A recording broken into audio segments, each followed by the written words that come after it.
Notre évangile, celui du frère Hébert. De quoi devrait-il parler? S'agit-il de faire quel genre de témoignage? En fait, l'évangile est une personne, se dire le Seigneur Jésus-Christ. Et le frère Hébert. Alors comment dire? Que le frère Hébert est l'évangile, c'est de dire que si l'on croit au frère Hébert, on aura la vie. Alors le frère Hébert est l'évangile. Alors ensuite, nous, le ministre de l'évangile que nous devons faire est de faire voir aux gens le frère Hébert, tout ce qu'il a fait, d'entendre ce que le frère Hébert a dit. Et puis, de témoigner aussi de leurs propres yeux de divers miracles, afin que les gens croient au frère Hébert, tout comme ils croient au Seigneur. Le Seigneur a passé 3 ans et demi sur terre prêcher son évangile. Ce qu'il a fait. Le Seigneur Jésus-Christ est le saint militaire. Se dire accomplir toutes sortes de miracles puissants, pour témoigner qu'il est le fils du précleste.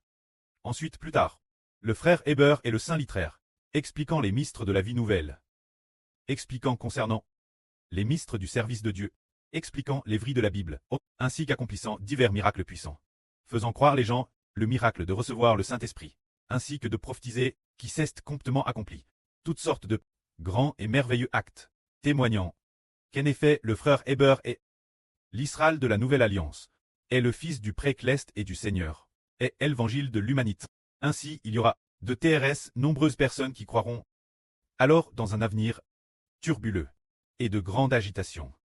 Se dire dans cette grande agitation, cette époque de grande turbulence, y aura-t-il des gens qui désireront ardemment chercher le sauveur de l'humanité? Y aura-t-il des gens qui désireront ardemment chercher le vrai Dieu? Certainement, dans les moments de grande souffrance humaine, il y aura des gens qui désireront chercher le vrai Dieu. Alors, si ce moment tel apparaît, un fils du vrai Dieu, et un fils du Seigneur Jésus-Christ. Quand cela arrive, beaucoup de gens se demanderont, qui est ce berger? De quoi parlait-il? Ceux qui sont prédestinés à recevoir. Ils croiront. Il y aura certainement un tiers des gens qui croiront. Se dire ceux que le précleste a prédestinés, devenir le peuple de Dieu. Quand le moment sera venu, tous croiront. Ce moment tel, ils ne pourront pas faire autrement que de croire. Le moment venu, ils croiront. Prenons un exemple. Cet exemple. Etari notre frère. L'un de nos frères. Au début, il n'était pas sœur, plus tard il a cru. Ce frère est le frère Joel. Nous savons que, au début, le frère Joel a entendu parler des choses concernant le frère Hébert. En fait, c'était Grace, notre surfeng, qui est l'épouse du frère Joel.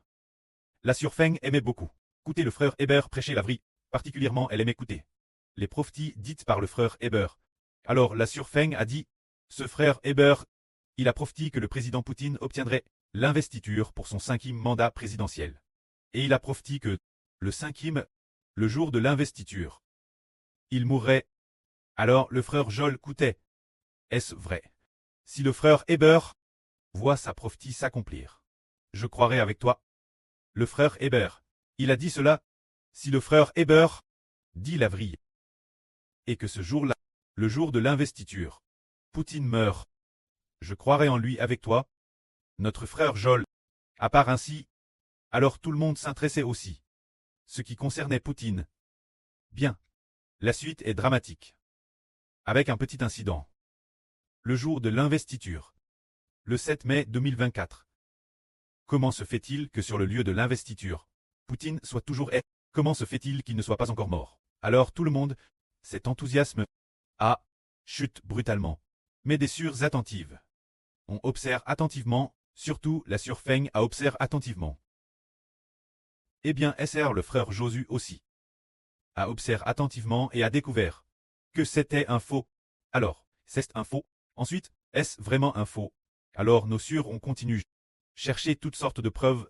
En regardant toutes sortes de vidéos, le frère Joel a aussi compare, et a découvert qu'en effet, tous ceux de maintenant sont des doublures.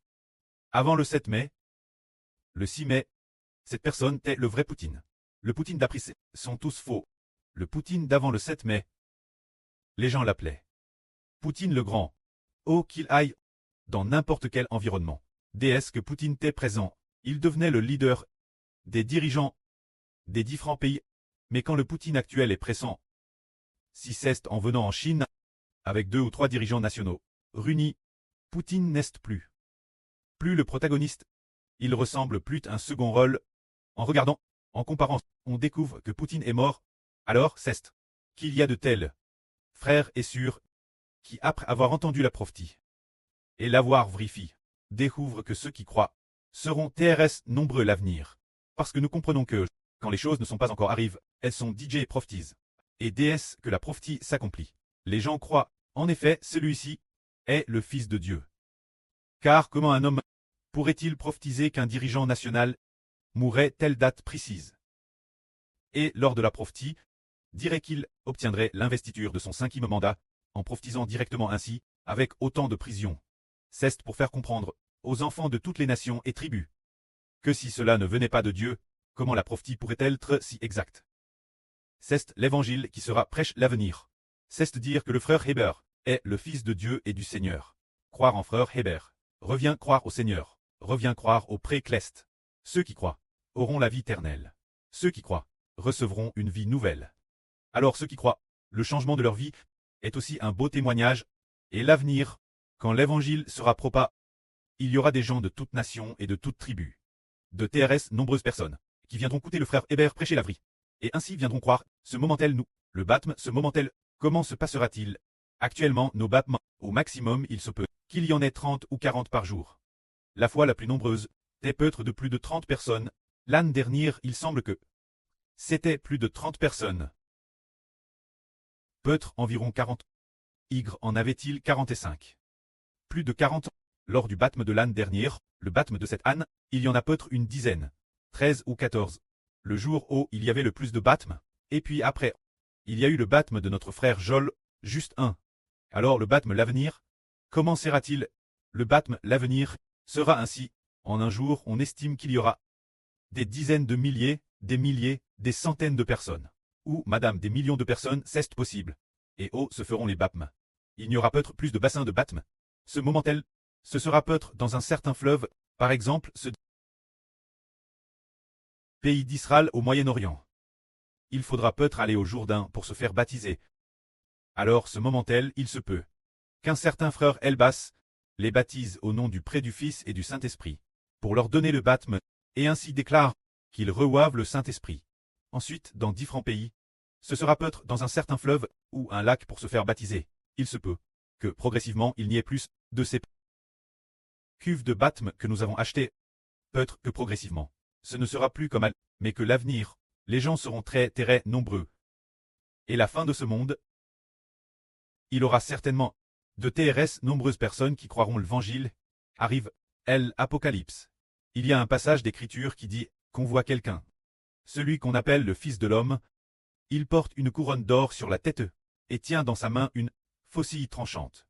Alors un ange s'adresse, celui qu'on appelle le Fils de l'homme, ce Fils de l'homme, assis sur la nue et lui dit, ce Fils de l'homme, lance ta faucille et moissonne, car la moisson est émère.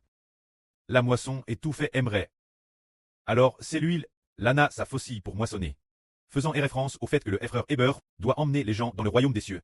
Alors la moisson, maintenant, progressivement, quand sera-t-elle MRE? Quand? Croire en frère Héber. Croire au Seigneur comptement. C'est quand les catastrophes se multiplient, que la moisson rit. C'est dire que, alors que les catastrophes se multiplient, qu'on erre partout sans abri, qu'il y a des guerres partout, et que des gens sont tués partout. Le cœur de ceux qui croient au Seigneur et en frère Héber atteint alors la maturité. Mais, si c'était comme maintenant, demander quelqu'un de croire en Héber, s'il disait dans l'église, je ne crois qu'en Jésus, je ne crois pas en toi Héber, bien que dans l'avenir, il soit sauve, mais pour lui faire accepter cela, ce serait probablement un peu difficile, moins qu'il n'ait déjà entendu la vraie. Peut-être qu'après l'avoir coûté pendant un certain temps, il pourra enfin l'accepter, ou que le Seigneur le lui dise personnellement. Alors seulement il y croira, mais dans l'avenir, quand toutes sortes de tribulations surviendront, et que les prophéties de frère Héber s'accompliront comptement, accompagne de toutes sortes de miracles. Puis en vérifiant avec la Bible on découvrira qu'en effet la crucifixion du Seigneur Jésus-Christ arrachait ceux du livre de vie de l'agneau on vit, alors que ce que frère Eberhardt, c'est ceux du livre de vie. Ce sont deux livres différents. En effet, vraiment, parmi l'humanité, a-t-il vraiment un fils, qui soit appelé le Fils de Dieu et de Christ? Celui qui est appelé le Fils de Dieu et du Seigneur, vraiment, existe-t-il une telle personne? Ce moment tel nous n'avions jamais pensé qu'une telle personne existait vraiment. Mais nous voyons que dans l'Apocalypse il y a vraiment un enfant aime-le. Et nous comprenons aussi que toute l'humanité doit être place sous le nom d'un homme appelle Israël. En effet la Bible prophétise qu'il y a un homme appelle Israël. Et toute l'humanité dira alors, Israël, tes descendants seront aussi nombreux que l'étoile du ciel. Le sable de la mer, les enfants de ton sein, les descendants de tes entrailles, seront aussi nombreux que les grains de sable. Ces prophéties ont été faites.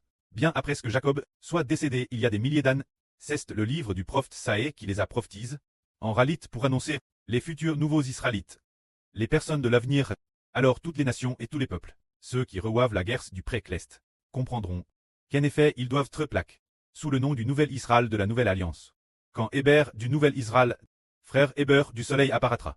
Alors les hommes ne devront pas seulement être plaqués sous le nom du Dieu d'Israël, mais aussi sous Israël. Le nom du Dieu d'Israël, sous le nom de l'Éternel, le Dieu d'Israël. Et sous le nom du Fils unique du pré-Clest, Jova, le Fils unique, sous le nom du pré, le Seigneur Jésus. Et sous le nom de celui appelle Israël, appelle le Fils de Dieu et du Seigneur. Sous le nom de frère Héber. Puisqu'il en est ainsi, des milliers et des millions de personnes voudront être baptisés sous le nom de Héber, écouteront jour et nuit. Frère Héber prêchait la vraie, et jour et nuit, avec les frères et sœurs, pour chanter ensemble le cantique de Mose et le cantique de l'agneau, pour louer ensemble Dieu et le Seigneur. C'est pourquoi l'évangile de cette époque consiste à proclamer que le frère Ashber est le Fils de Dieu et du Seigneur. Nous devons croire en lui, on est, et elle scouter parler, force d'écouter on comprend. Force d'écouter on croit. Force d'écouter on obtient la vie. Force d'écouter. Cela nous pousse très bâtisse pour recevoir le salut. C'est ainsi que cet évangile est ainsi prêche. Alors que l'origine on prêchait, seulement sur une personne, sur le frère Ashber, qui est le Fils de Dieu et du Seigneur. Puis en continuant d'écouter, on est nourri spirituellement. Et une fois nourri, un groupe de frères et sœurs, les hommes nouveaux ensemble, pour venir ensemble, louer le pré-Clest et le Seigneur, tous ceux qui ont cru, qui croient et ont été baptisés, viennent tous ensemble, offrir des sacrifices Dieu et au Seigneur, chaque jour pour les sacrifices du matin et du soir, et aussi en temps normal. Ils viennent ensemble pour louer. Ainsi, jour et nuit il y a, dans chaque pays, et dans chaque endroit des gens, qui viennent louer Dieu. Ainsi la nation d'Israël commence prospérer. Que la gloire soit auprès et au Seigneur. Amen.